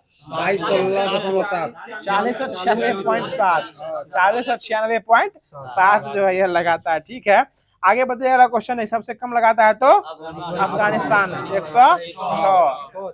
सबसे कम लगाता है लद्दाख लगाता है, वही लद्दाख लगाता है जो कि पीओके में पीओके से थोड़ा सटा हुआ है, वही अफगानिस्तान लगाता है। बताइएगा भारत के कुल कितने राज्य जो है ना ये पड़ोसी देश से सीमा बनाते हैं? 16 को राज्य जो है ना क्या बनाते हैं? पड़ोसी देश से सीमा जो है यह बनाते हैं। आगे बताइएगा बांग्लादेश जो है ये सबसे अधिक सटता है किस राज्य से? पश्चिम बंगाल। ये 2216.7 किलोमीटर, और बांग्लादेश भारत से सटा है 4096.7, देश से सटा रहा है 4096.7, और राज्य से सटाता है 2216.7, दोनों साथ साथ लगाता है। आगे बताइएगा क्वेश्चन हो जाएगा कि सबसे कम सटाता है देश में राज्य, उसका नाम है उत्तर प्रदेश, और उत्तर प्रदेश से कितना सटता है? ये 651 किलोमीटर, और इससे भी कम सटता है भूटान। भूटान सटाता है, भूटान किससे सटता है? ये असम से। भूटान सबसे अधिक सबसे कम सीमा बनाता है, किस सीमा बनाता है? ये असम से, और ये 267 किलोमीटर ही मात्र सीमा बना पाता है राज्य के रूप में। और सबसे अधिक पूछेगा तो बांग्लादेश लगाता है किससे? पश्चिम बंगाल से। चलिए आगे बताइएगा, कोलोबा पॉइंट कहाँ स्थित है? मुंबई में स्थित हो जाएगा। ठीक है, और पॉइंट किलीमेरे कहाँ स्थित है? तमिलनाडु में स्थित है। पॉइंट पेड्रो कहाँ स्थित है? ये आपको श्रीलंका के उत्तरी पूर्वी जाफना में स्थित है। आगे बताइएगा भारत और चीन की सीमा को कौन सी रेखा कहते हैं? मैकमोहन। निर्धारण कब किया गया था? 14 में शिमला में निर्धारित किया गया था। ठीक है, बताइएगा भारत और चीन के बीच को जो है 3 सेक्टरों में बांटा गया है। देखिए भारत और अफगानिस्तान के बीच कौन सी रेखा है? डुरंड रेखा। निर्धारण किया गया था 1896 में किया गया था, 1896 में, और इसका निर्धारण करने वाले सर डुरंड के द्वारा ही किया गया था। वर्तमान में यह रेखा किसके इसके बीच है? अफगानिस्तान। हाँ, पाक और अफगानिस्तान। भारत और अफगानिस्तान, भारत और किसके बीच था? ये अफगानिस्तान के बीच था, लेकिन अब हट गया, अब आ गया पाकिस्तान और अफगानिस्तान के बीच में आ गया। बताइएगा पटकाई की पहाड़ी किसको अलग कर दिया है? भारत को म्यांमार से। पटकाई गुम की पहाड़ी भारत को म्यांमार से अलग करती है। बताइएगा भारत और नेपाल के मध्य कौन सी नदी सीमा बनाती है? काली नदी सीमा बनाती है। और भारत और पाकिस्तान के बीच कौन सी सीमा बनाती है? रेड क्लिफ रेखा। रेखा के बात कीजिएगा तो रेड क्लिफ रेखा हो जाएगा। ठीक है, और इसका गठन कब किया गया था? हाँ, 15 अगस्त 1947। इसमें दिए हुए 15 अगस्त, और महेश बनवाल में 17 अगस्त दिए हुए हैं। आगे बताइएगा, सही आपको ऑप्शन जो आएगा ना एग्जाम में वही सही रहेगा। ठीक है ना। चलिए आगे बताइएगा, दोनों देगा तो एक से अधिक ऑप्शन रहेगा, दोनों नहीं दे सकता है ना, एक से अधिक दोनों नहीं देगा ऑप्शन सटा के। आगे बताइएगा बताइएगा दक्षिण में जो है ना श्रीलंका भारत से किस खाड़ी द्वारा अलग होता है? मन्नार की खाड़ी। जल संधि हो जाएगा तो पाक जल संधि, और खाड़ी के बाद पूछेगा तो मन्नार की खाड़ी हो जाएगा। ठीक है, बताइएगा कि पाक जलडमरू मध्य में कौन सा सेतु स्थित है? राम सेतु। इसको कौन सा पुल कहा गया है? आदम का पुल कहा जाता है। ठीक है, बताइएगा श्रीलंका के बाद भारत का दूसरा सबसे निकटतम पड़ोसी देश कौन है? इंडोनेशिया। कौन है? इंडोनेशिया हो जाएगा। ठीक है, जो कि निकोबार द्वीप समूह के अंतिम ग्रेट निकोबार के दक्षिण में स्थित जो है ये स्थित हो जाएगा। आगे बताइएगा 5.5 घंटा जो आगे है ग्रीनविच समय से, वो कितना डिग्री पूर्वी देशांतर को माना गया है? 82.5 डिग्री पूर्वी देशांतर को जो रेखा खींचा गया है, उससे 5.5 घंटा कौन आगे है? ये आपको भारत जो ग्रीनविच समय से जो है ये आगे हो जाएगा। हाँ, ये आपको 5 राज्यों से गुजरता है, इसमें 3 गो प्रदेश है और एगो आपको छत्तीसगढ़ और उड़ीसा है। 3 गो प्रदेश है, छत्तीसगढ़ और उड़ीसा है। छत्तीसगढ़ सुन लीजिए, उत्तर प्रदेश, मध्य प्रदेश, आंध्र प्रदेश, छत्तीसगढ़ और उड़ीसा, 3 गो प्रदेश है, उसका छत्तीसगढ़ और उड़ीसा हो जाएगा। आगे बताइए कर्क रेखा जो गुजरती है वो कितने राज्य से? 8 राज्य से। बस यहाँ से आ रहे हैं कि कितना गुजरती है? 8 राज्यों से गुजरती है। चलिए कोई बात नहीं है। आगे बताइए भारत जो है, भारत ये सर्वाधिक राज्यों की सीमा जो है ना सबसे अधिक जो है वो कौन से राज्य लगाता है? ये उत्तर प्रदेश जो यह लगाता है। 8 राज्यों से जो यह लगाता है, और एगो यूटी से लगाता है, एगो यूटी जो है नई दिल्ली से लगाता है। ठीक है, बताइएगा अगला क्वेश्चन है, भारतीय राज्यों में गुजरात राज्य की तटरेखा जो है ना सबसे अधिक लंबी है और कितना किलोमीटर है? 1663 किलोमीटर लगाती है। दूसरे स्थान पे कौन आता है? ये आंध्र प्रदेश जो है ये आता है। बताइएगा भारतीय राज्य जो है ना वो कितने राज्य तटरेखा से सीमा लगाते हैं? 9 गो राज्य। 9 गो राज्य जो है तटरेखा से क्या लगाते हैं? मतलब समुद्री राज्य से सीमा कितने राज्य लगाते हैं? 9 गो राज्य जो ये लगाते हैं। आगे बताइएगा कि काराकोरम दर्रा कहाँ स्थित है? जम्मू कश्मीर में स्थित है। वर्तमान में अब आ गया है लद्दाख में आ गया। ठीक है, जोजिला दर्रा कहाँ स्थित है? लद्दाख में स्थित है। अधिल दर्रा भी कहाँ है? लद्दाख में स्थित है। पीर पंजा दर्रा कहाँ स्थित है? ये जम्मू कश्मीर में हो जाएगा। बनिहाल दर्रा जम्मू कश्मीर में, बुर्जिल दर्रा जम्मू कश्मीर में, सिद्धिल दर्रा हिमाचल प्रदेश में हो जाएगा। ठीक है ना, रोहतांग दर्रा हिमाचल प्रदेश, लिपुलेख दर्रा उत्तराखंड और बारालाचा दर्रा एचपी में हो जाएगा। ठीक है, माना नीति कहाँ हो जाएगा? उत्तराखंड में हो जाएगा। और उसके बाद नाथुला कहाँ है? सिक्किम। जलेपला हो जाएगा तो सिक्किम। दीफू कहाँ है? अरुणाचल प्रदेश। और तुजू कहाँ है? मणिपुर में जो है तुजू दर्रा जो है वो इससे जो है वो हो जाएगा। तो अब इसके बाद चलते हैं जो कि भारतीय संविधान में दिया गया था। हर एक चीज का पहला पेज उठाया गया है, तो उसमें दिया गया भारतीय संविधान, और संविधान में जो कैसे संविधान का निर्माण किया गया था, कितने एक्ट आए थे, कितने परिषद अधिनियम था, कितना शासन अधिनियम था, कौन से एक्ट के तहत किसका वर्णन किया गया, सारा चीज का वर्णन अब स्टार्ट करते हैं। बताइएगा कि पलासी की लड़ाई जो हुई थी वो कब हुई थी? 1757 में हुई थी। और पलासी की लड़ाई के बाद हुई थी बक्सर की लड़ाई। और बक्सर की लड़ाई कब हुई थी? 1764 में जो है यह हुई थी। 1764 में हुई थी। इसी के बाद जो है ना बक्सर के युद्ध के बाद जो है बंगाल पर जो है ना वो ईस्ट इंडिया कंपनी अपना शासन जो है पूरे तरीके से बना लिया था। और इसी का नेतृत्व कौन कर रहा था? अंग्रेजी सेना के समय हेक्टर मुनरो कर रहा था। और इसमें जो है ना बदला लेने की भावना से आया था रॉबर्ट क्लाइव। कौन आया था? Robert Clive. और बंगाल में सबसे पहले गवर्नर कौन बना था बंगाल का? यही रॉबर्ट क्लाइव जो है यह बना था। चलिए आगे बताया क्वेश्चन है कि रेगुलेटिंग एक्ट जो है यह पहली बार कब आया था? 1773 में जो है रेगुलेटिंग एक्ट आया था। ठीक है, आगे बताइएगा इसी एक्ट के तहत जो है ना भारत में जो है केंद्रीय प्रशासन की नींव रखी गई थी। और इसी के तहत 1774 में जो है एक स्थापना किया गया था सर्वोच्च न्यायालय का। और उस सर्वोच्च न्यायालय का नाम क्या था? कलकत्ता सर्वोच्च न्यायालय था। ठीक है ना, इसमें बताइएगा क्वेश्चन हो जाएगा कि इस अधिनियम के द्वारा जो है ना 1773 के रेगुलेटिंग एक्ट के तहत जो है बंगाल के गवर्नर को क्या कहा जाने लगा था? बंगाल का गवर्नर जनरल कहा जाने लगा था। ठीक है ना, बंगाल के गवर्नर को कन्वर्ट कर दिया गया था, बंगाल के गवर्नर जनरल में बदल दिया गया था। और बंगाल के गवर्नर से बदल के गवर्नर जनरल बनने वाले पहले कौन हो जाएंगे? वारेन हेस्टिंग्स बने थे। कौन बने थे? Warren Hastings. लेकिन पूछेगा कि बंगाल का प्रथम गवर्नर कौन हो जाएगा? Robert Clive. वहां पे वारेन हेस्टिंग्स ऑप्शन देगा। ठीक है ना, लेकिन फंसना नहीं है। बंगाल का पूछेगा तो पहले गवर्नर पूछेगा तो कौन होगा? Robert Clive. लेकिन गवर्नर जनरल हो जाएगा तो वारेन हेस्टिंग्स हो जाएंगे। ठीक है, आगे बताइएगा। ठीक है, इसी के बाद जो है ना इसमें जो है सर्वोच्च न्यायालय की स्थापना की गई थी। इसमें मुख्य न्यायाधीश कौन थे? एक थे सर एलिजा एम्पे जो मुख्य न्यायाधीश थे। बाकी उनके 3 अन्य न्यायाधीश बने थे। हाँ, चेस्टर, लिमेस्टर और हाइड जो है ये 3 गो थे। ठीक है, चैम्बर्स थे, चेस्टर नहीं, चैम्बर्स, लेमेस्टर और हाइट जो है इसके 3 गो अन्य न्यायाधीश जो है वो हो जाते हैं। और अभी जो मुख्य न्यायाधीश बनते हैं वर्तमान में जो सर्वोच्च न्यायालय नई दिल्ली में स्थित है, इसमें कितना है 33 प्लस 1, एगो मुख्य न्यायाधीश और 33 गो अन्य न्यायाधीश, 33 प्लस 1। और एक माह जो बनते हैं वो मुख्य न्यायाधीश कहलाते हैं। वो मुख्य न्यायाधीश कौन है 51वें क्रम के? डॉक्टर संजीव खन्ना जो है वो हो जाएंगे। और सर्वोच्च न्यायालय के मुख्य न्यायाधीश बनने की योग्यता क्या होती है? 35। उसके लिए उम्र नहीं है, देखिए हम बताते हैं। हाँ, ये सुन लीजिए, 10 साल तक जो है ना, 10 साल तक किसी हाई कोर्ट में, सॉरी 5 साल तक जो है ना किसी अन्य हाई कोर्ट में वो मुख्य न्यायाधीश के पद पर हो, या फिर 10 साल तक जो है महाधिवक्ता वकील के पद पर जो है वो 10 साल का होना चाहिए। मतलब मुख्य अन्य न्यायाधीश के पद पर जो है ना वो 5 साल तक होना चाहिए, यानी किसी भी हाई कोर्ट में मुख्य न्यायाधीश के पद पर 5 साल होना चाहिए। और वकील बनेंगे तो कम से कम क्या साल तक? 10 साल तक। और इससे सबसे बड़ा बात है कि सबसे बड़ी कि राष्ट्रपति के नजर में वो कानून का सबसे बड़ा ज्ञाता हो और उसका आचरण क्या हो? अच्छा हो। उतना योग्यता होने के बाद राष्ट्रपति जिसको चाहेगा उसी को क्या बना सकता है? सर्वोच्च न्यायालय का मुख्य न्यायाधीश जो है वो बना सकता है। चलिए आगे बताइए, अगला क्वेश्चन है कि एक्ट ऑफ सेटलमेंट जो है वो कब आया था? 1781 में एक्ट ऑफ सेटलमेंट आया था। इसके बाद आया था पिट्स इंडिया एक्ट, और ये कब आया था? 1784 में। बताइएगा अगला क्वेश्चन है कि चार्टर अधिनियम कितना बार आया था? 4 बार आया था। चार्टर अधिनियम 4 बार आया था, और ये 1793 में पहली बार आया था। उसके बाद जो हर एक 20 साल पर आना स्टार्ट कर दिया। 1793 में, फिर 1813 में, फिर 1833 में, फिर 20 साल जो 1853 में। चार्टर अधिनियम क्या बार आया था?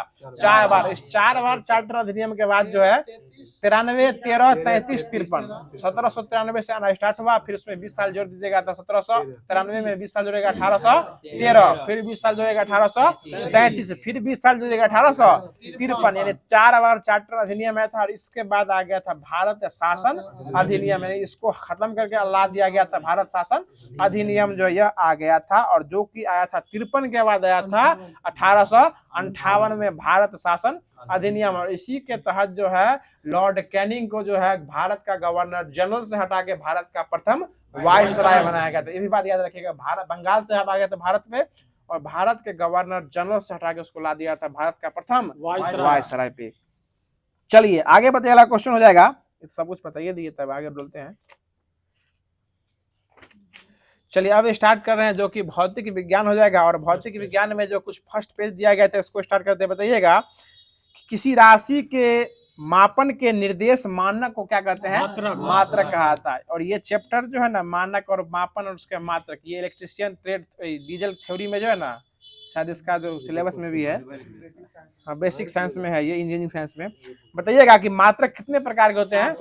2 प्रकार के होते हैं, मूल मात्रक और व्युत्पन्न मात्रक। अब मूल मात्रक मानिएगा ना तो मूल मात्रक कितने हो जाएंगे? ये 7 प्रकार के हो जाएंगे। पूछ देता है कि इनमें से कौन मूल मात्रक नहीं है, यही बात याद रखिएगा, 7 को याद रखिएगा तभी फंसेगा आंसर, इनमें से कौन मूल मात्रक नहीं है। तो वकील साहब नहीं है तो हाजीपुर वाले बताइएगा कि लंबाई का मात्रक क्या हो जाएगा?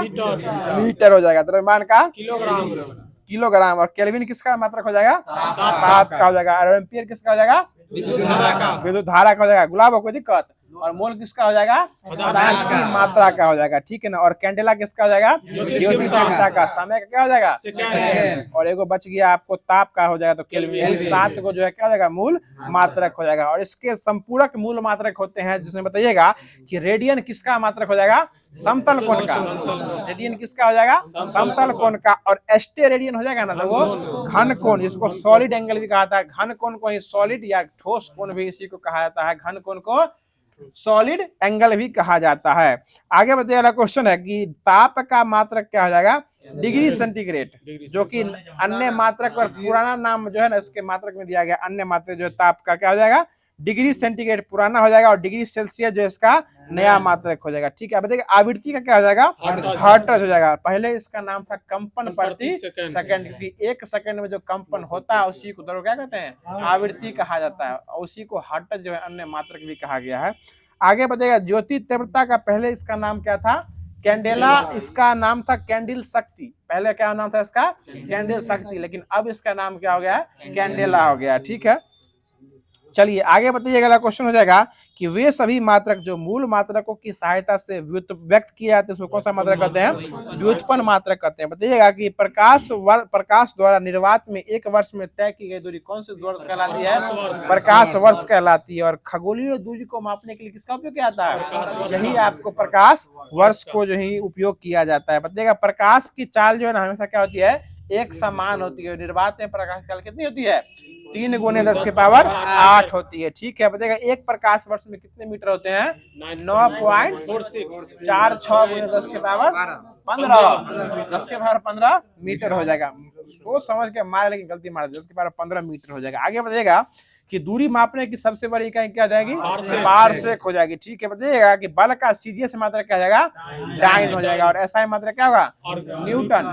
न्यूटन कार्य वाला अर्ग होता है, इसका क्या हो जाएगा? न्यूटन हो जाएगा। ठीक है, बताइएगा जो 1 न्यूटन में कितना डाइन होता है? 10 के पावर 5 डाइन। अर्ग में जा रहे हैं आप, एक न्यूटन में 10 के पावर 5 डाइन। और ये भी याद रखिएगा, इसका उल्टा भी दे देता है कि 10 के पावर 1 डाइन में कितना न्यूटन होगा? 10 के पावर -5। ये भी याद रखिएगा कि 1 न्यूटन में 10 के पावर 5 डाइन होता है। आगे बताइएगा कार्य का सीधे मात्रा क्या हो जाएगा? अर्ग हो जाएगा। और ऐसा मात्रा क्या होगा? जूल होगा। क्या होगा? जूल होगा। क्या होगा? जूल होगा। ठीक है, बताइएगा कि 1 जूल में कितना अर्ग होता है? 10 के पावर 7 अर्ग होता है। इसका ठीक उल्टा देगा तो फिर वही गड़बड़ा जाएगा, समझ रहे हैं ना? 1 जूल में 10 के पावर 7 अर्ग होगा। और 1 अर्ग में कितना जूल होता है? 10 के पावर -7 हो जाता है। ठीक है, आगे बताइएगा कि योट्टा जो होता है ना, इसका घात कितना होता है? 10 के पावर 24 हो जाएगा। ठीक है, जेट्टा कितना होता है? 21। जेट्टा का 21 और योट्टा का 10 के पावर 24। एक्सा का कितना होगा? 18। एक्सा 18, जेट्टा 14 और योट्टा पूछेगा तो 21 और जेट्टा 21 और एक्सा 18, जेट्टा 21 और योट्टा पूछेगा ना तो ये हो जाएगा 10 के पावर 24। और इसी में ऑक्टो तोक्टो लगा देगा, 10 के पावर माइनस, इधर प्लस में रहेगा, उधर वाला माइनस में रहेगा। ठीक है, चलिए आगे बताइएगा कि वेग और चाल का जो है ना, यह बीमीय सूत्र एक ही होता है। और वेग और चाल का क्या होता है?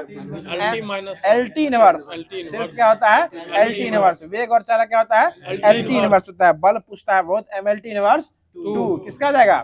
बल का हो जाएगा। ठीक है, आगे बताइएगा जो संवेग और आवेग का फिर एक होता है, वो होता है एमएलटी इनवर्स 1 या फिर एमएलटी इनवर्स बोल सकते हैं, एमएलटी इनवर्स 1। याद रखिए, बल का पूछेगा एमएलटी इनवर्स 2 और वेग और आवेग और संवेग का एमएलटी, संवेग और आवेग का एमएलटी इनवर्स हो जाएगा। और उसके बाद वेग और चाल पूछेगा तो होगा सिर्फ एलटी इनवर्स हो जाएगा। ठीक है, आगे बताइएगा जो अदिश राशि जो होती है ना, वो उसमें क्या नहीं पाया जाता है? दिशा नहीं होता है। परिमाण तो होता है लेकिन दिशा नहीं होता है। अब स्टार्ट करते हैं जो कि इसके बाद दिया गया था आपको होमवर्क के माध्यम से ही, विविध दिया गया था, वो जल्दी खत्म हो जाएगी। आगे बताइए, अगला क्वेश्चन हो जाएगा विविध में, जो भारत की प्रथम महिला राष्ट्रपति कौन हो जाएगी? प्रतिभा देवी। हाँ, डॉक्टर नहीं, प्रतिभा देवी सिंह पाटिल हो जाएगी महिला वाला में। पुरुष वाला में पूछेगा तो कौन हो जाएगा? डॉक्टर राजेंद्र प्रसाद जो है वो हो जाएंगे। आगे बताइएगा अगला क्वेश्चन, भारत की प्रथम आदिवासी महिला राष्ट्रपति कौन हो जाएगी? द्रौपदी मुर्मू हो जाएगी। और प्रथम महिला प्रधानमंत्री कौन हो जाएगी? इंदिरा गांधी हो जाएगी। ठीक है, अंतरिक्ष में जाने वाली प्रथम महिला कौन हो जाएगी? कल्पना चावला हो जाएगी। ठीक है, अमेरिकी नागरिक हो जाएगी ये। बताइएगा कि गोबी रेगिस्तान पार करने वाली प्रथम महिला कौन हो जाएगी? ये सुचेता कथन खानकर। ठीक है ना, नामो ऐसा नहीं ना। बताइएगा राज्यसभा में नामांकित होने वाली पहली महिला फिल्म अभिनेत्री? नरगिस दत्त। कौन दत्त? नरगिस दत्त। चलिए आगे बताइएगा, अगला क्वेश्चन है कि ओलंपिक खेलों में भाग लेने वाली प्रथम महिला कौन हो जाएगी? मैरी लीला राव। मैरी लीला राव हो जाएगी। ठीक है, और अंग्रेजी चैनल पार करने वाली प्रथम महिला आरती साहा हो जाएंगे। ठीक है, मिस यूनिवर्स बनने वाली प्रथम महिला स्मिता सेन जो है वो हो जाएगी। आगे बताइएगा, ओलंपिक में कोई पदक पाने वाली प्रथम महिला कौन हो जाएगी? कौन सा पदक लाए थे? कांस्य पदक लाए थे। ठीक है, बताइएगा राष्ट्रीय कांग्रेस के सम्मेलन में भारत की स्वतंत्रता का प्रस्ताव पेश करने वाले प्रथम व्यक्ति कौन हो जाएंगे? हसरत मोहानी। यही हो जाएंगे, हसरत मोहानी जो है ये हो जाएंगे। और ये कौन सा शब्द दिए थे? भारत छोड़ो। कौन सा शब्द दिए थे ये? नहीं नहीं, ये आपको जो है ना, ये यूसुफ मेहर अली जो थे ना, वो लिए थे आपको ये भारत छोड़ो आंदोलन, भारत छोड़ो वर्ड जो है ना, ये यूसुफ मेहर अली के द्वारा दिया गया था। और इनकलाब जो था ना, ये इनकलाब जिंदाबाद जो है, ये दिया गया था हजरत मोहानी के द्वारा। भगत सिंह तो बोल के प्रचलित कर दिए थे। आगे बताइएगा कि भारत के प्रथम नोबेल पुरस्कार विजेता कौन हो जाएंगे? सीवी रमन वैज्ञानिक के रूप में हो जाएंगे, ठीक है, वैज्ञानिक में। आगे बताइएगा भारत का प्रथम महिला राष्ट्रीय कांग्रेस के अध्यक्ष कौन बनी थी? भारत की ये सरोजनी नायडू। और ये हाँ, ये भारतीय लगा देगा, 17 वाली हो जाएगी सरोजनी नायडू, एकदम योग, सॉरी 25 में हो जाएंगी, 25 में हो जाएंगे सरोजनी नायडू। हम बोल रहे थे योगेश बाबू बोल रहे, 17 बोला गया हमको। और 17 में कौन किए थे? एनी बेसेंट के द्वारा बोला गया था, ठीक है। बताइएगा ऑस्कर पुरस्कार जीतने वाले प्रथम महिला? अथैया की मथैया, अथैया, ये भी अब आ जाएगा, भानु अथैया हो जाएंगे, ठीक है। आगे बताइएगा कि भारत का प्रथम एयर चीफ वाइस मार्शल हो जाएंगे तो पी बंदोपाध्याय हो जाएंगे। और पहला फिजिशियन कौन बने थे महिला में? ये आनंदी बाई गोपाला राव, महिला फिजिशियन कौन बने थी? आनंदी बाई गोपाला राव। चलिए आगे बताइएगा, अगला क्वेश्चन हो जाएगा कि भारत रत्न से सम्मानित वाली प्रथम महिला कौन हो जाएगी? श्रीमती इंदिरा गांधी हो जाएगी। और ज्ञानपीठ पुरस्कार पाने वाली प्रथम महिला कौन हो जाएगी? आशा पूर्णा देवी हो जाएगी, ठीक है।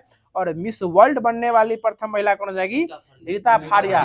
Miss universe Sushmita Sen, miss world पूछेगा तो रीता फारिया हो जाएगी। बताइएगा उच्च न्यायालय की प्रथम महिला मुख्य न्यायाधीश कौन बनी थी? लीला सेठ। वो कहाँ से बनी थी? एचपी से बनी थी। और सुप्रीम कोर्ट की प्रथम महिला न्यायाधीश पूछेगा तो ये यही मीरा साहिब फातिमा बीबी जो है वो बनी थी। चलिए हाँ, 23/9/2023 मृत्यु का तिथि है इसका। आगे बताइएगा कि भारत की प्रथम महिला सांसद कौन बनी थी? राधाबाई सुब्बारायन बनी थी। बताइएगा यूपीएससी की प्रथम महिला अध्यक्ष कौन बनी थी? रोज विलियम मैथ्यू जो है प्रथम महिला अध्यक्ष बनी थी। वर्तमान में कौन है? प्रीति सुबह के छोड़ना नहीं है, प्रीति सुदन हो जाएंगे, ठीक है ना। अब स्टार्ट कर रहे हैं जो कि आपको दिया गया था सैन्य अभ्यास, जो कि करंट अफेयर का सेशन में दिया गया था। और करंट अफेयर में जो है वो कुछ दिया गया था, बताइएगा उसको। जो गरुड़ शक्ति अभ्यास जो है ना, किसके किसके बीच होता है? ये भारत और इंडोनेशिया के बीच होता है गरुड़ शक्ति अभ्यास जो होता है, ठीक है ना। आगे बताइएगा वरुण अभ्यास जो है ना, वो भारत और ये गरुड़ है और वो वरुण हो जाएगा, ठीक है। बताइएगा कि मालाबार अभ्यास किसके बीच होता है? क्वाड देशों के बीच। और ये क्वाड में क्या देश होता है? 4 गो। गुलाब क्वाड में 4, क्वाड का रुपया में क्वाड में क्या देश? 4 गो देश आता है, ठीक है ना। और ये 4 गो देश भारत, ऑस्ट्रेलिया, जापान और अमेरिका, ये 4 गो देश आता है। और 2025 का क्वाड का सम्मेलन का अध्यक्षता कौन देश करने वाला है? भारत जो अपना करने वाला है। कोई दिक्कत है? देखिए हमारे गुलाबों का ये स्थिति है अभी कि हम बोलेंगे क्वाड, वो समझेगा क्वाड, समझ रहे हैं ना। आगे बताइए क्वेश्चन है कि उदार शक्ति किसके किसके बीच होता है? भारत और मलेशिया के बीच, भारत और मलेशिया के बीच होता है। क्या कोई दिक्कत? हाजीपुर वाले आगे बताइएगा कि तर्कस अभ्यास किसके किसके बीच होता है? ये भारत और अमेरिका के बीच में होता है। और तर्कस जो है ना, ये किसको रखने वाले जगहों को तर्कस कहा जाता था? बाणों को रखने वाले को। इसके तर्कस में तीर अभी बाकी है। वही वाला बात है कि तर्कस में जो तुनीर रखा जाता था ना, उसी को तर्कस कहा जाता है। तुनीर जो है ना, वान का पर्यायवाची शब्द है। तर्कस में जो रखा जाता था उसको तुनीर कहते थे। और तुनीर मतलब क्या होता है? बाण। यानी हमारे तर्कस में अभी और तीर बाकी है, मतलब जो हमारे जो पीठ पर रहता है वही है, उसी को तर्कस कहा था। और तर्कस अभ्यास किसके बीच होता है? भारत और अमेरिका के बीच होता है। आगे बताएगा डस्टलिक अभ्यास किसके बीच होता है? भारत और उज्बेकिस्तान के बीच जो है होता है। दोस्ती पूछेगा तो ये और श्रीलंका, नेपाल नहीं, भारत, मालदीव और श्रीलंका, तीनों नीचा भुइया वाला जो नदी वाला है, भारत, मालदीव और श्रीलंका। चलिए आगे बताइएगा कि लामित्य अभ्यास किसके बीच होता है? ये पूछा हुआ क्वेश्चन यूपी पुलिस का। लामित्य अभ्यास किसके बीच हुआ है? भारत और सेशेल्स के बीच हुआ है, ठीक है। आगे बताइएगा जो डेजर्ट साइक्लोन किसके बीच हुआ है? भारत और यूएई। डेजर्ट साइक्लोन पूछेगा तो भारत और यूएई के बीच हुआ है, ठीक है। आगे बताइएगा क्वेश्चन है कि नोमडिक एलिफेंट किसके बीच हुआ है? भारत और मंगोलिया के बीच हुआ है। किसके बीच हुआ है? भारत और मंगोलिया के बीच जो हुआ है। और बताइएगा कि नसीम अल बहर एक्सरसाइज किसके बीच हुआ है? भारत और ओमान के बीच हुआ। और ये गोवा के तट पर जो है ये हुआ है, भारत और ओमान के बीच जो है वो हुआ है। अब स्टार्ट करते हैं, बताइएगा। हाँ, जनवरी 2024 स्टार्ट किया गया था, बताइएगा। जो किसने अंतरिक्ष में बिजली पैदा करने के लिए ईंधन सेल का सफल परीक्षण किया है? ये इसरो के द्वारा किया गया। ठीक है, बताइएगा कि 8 जनवरी को जो है ना, भारत का सबसे बुजुर्ग भालू का निधन हो गया। उसका नाम क्या था? बबलू था, बबलू भालू बेचारे का निधन हो गया, लेकिन टेक्नीशियन में अच्छा नंबर आया बबलू को। ठीक है ना। आगे बताइएगा, अगला क्वेश्चन है, जो किस राज्य में देश में पहली स्वस्थ और स्वच्छ फूड स्ट्रीट प्रसादम का उद्घाटन किया गया है? तो ये एमपी में किया गया। ठीक है, बताइएगा रेड आंट की चटनी को जीआई टैग किस राज्य को दिया गया है? उड़ीसा को दिया गया। ठीक है, बताइएगा दक्षिणी नौसेना कमांड के चीफ ऑफ स्टाफ किसके बनाया गया है? ये उपुल कुंडू को बनाया गया, उपुल कुंडू को बनाया गया। बताइएगा ये भारत का पहला केंद्र वित्त पोषित गाय अभ्यारण्य कहाँ बनाया जाएगा? मुजफ्फरनगर में। कहाँ बनाया जाएगा? मुजफ्फरनगर। कहाँ पड़ता है? उत्तर प्रदेश में पड़ता है मुजफ्फरनगर, और मुजफ्फरपुर बिहार में पड़ता है। ठीक है, बताइएगा कि फीफा सर्वोच्च खिलाड़ी किसे चुना गया है? लियोन मेसी को चुना। कहाँ के है ये? अर्जेंटीना के हो जाएंगे। फीफा के ये अर्जेंटीना हो जाएंगे। बताइएगा असम वैभव से किस सम्मानित किया गया है? रंजन गोगोई को। असम वैभव से जनवरी का है, रंजन गोगोई को सम्मानित किया गया था। पहले तपन से किया थे, अब आगे रंजन गोगोई हो जाएंगे। ठीक है, बताइएगा जो किस राज्य में ऑपरेशन अमृत शुरू किया गया है? तो केरल में। कहाँ शुरू किया गया है? केरल में। और कामधेनु योजना कहाँ स्टार्ट किया गया है? ये जम्मू कश्मीर में। कहाँ स्टार्ट किया गया है? जम्मू कश्मीर में। और भारतीय सेना के द्वारा स्टार्ट किया गया ऑपरेशन कामधेनु, समझ गए ना, ये जम्मू कश्मीर में किया गया। बताइएगा कि दीव में हुए पहले बीच गेम्स में कौन सा राज्य चैंपियन पर रहा है? मध्य प्रदेश जो है वो कह रहा है चैंपियन पे रहा है। और आज का लास्ट क्वेश्चन बता दीजिएगा, जो किस राज्य के मुख्यमंत्री ने बेरोजगार युवाओं के लिए युवा निधि योजना लॉन्च किया है? तो ये कर्नाटक के सरकार के द्वारा जो है वहां स्टार्ट किया गया युवा निधि योजना। कौन योजना? युवा निधि योजना। और कर्नाटक के मुख्यमंत्री कौन है? सिद्धारमैया हो जाएंगे। और वहां के राज्यपाल थावरचंद गहलोत हो जाएंगे। तो जो होमवर्क दिया गया था उसको पूरे तरीके से समाप्त कर दिया गया है। और हर दिन की भांति जो वीडियो में लास्ट में क्वेश्चन पूछने का सिलसिला रहता है, वो कल के लिए क्वेश्चन कुछ इस प्रकार से हो जाएगा कि फुटबॉल का खेल यूरोपीय देशों में किस नाम से लोकप्रिय है? क्वेश्चन फिर से सुन लीजिए कि फुटबॉल का खेल जो है, जो यूरोपीय देशों में खेला जाता है, यह किस नाम से प्रसिद्ध है? इसका सही जवाब आप लोगों को कमेंट बॉक्स में देना है। बाकी वीडियो अगर अच्छा लगा होगा तो वीडियो अच्छा लगा ही होगा, इतना मेहनत से बनाए हैं तो कर रहे हैं तो अच्छा भी लगा होगा, उम्मीद करते हैं ऐसा हुआ होगा। तो वीडियो को लाइक कर दीजिएगा, अभी लाइक नहीं करना है, वीडियो को लाइक कर दीजिएगा और चैनल को सब्सक्राइब करके नोटिफिकेशन बेल को ऑल पे सेट कर दीजिएगा। तो फिर मिलते हैं इसी सीरीज के तहत अगले वीडियो में। तब तक के लिए खुश रहिएगा, मुस्कुराते रहिएगा। और हमारा गुलाब जो कि आज व्हाइट ड्रेस में आया है, चेहरा भले इसका काला हो लेकिन ड्रेस व्हाइट रहता है, इसके लिए एक दिल भेजने का प्रयास जरूर कीजिएगा। मिलते हैं, धन्यवाद, जय हिंद, जय भारत।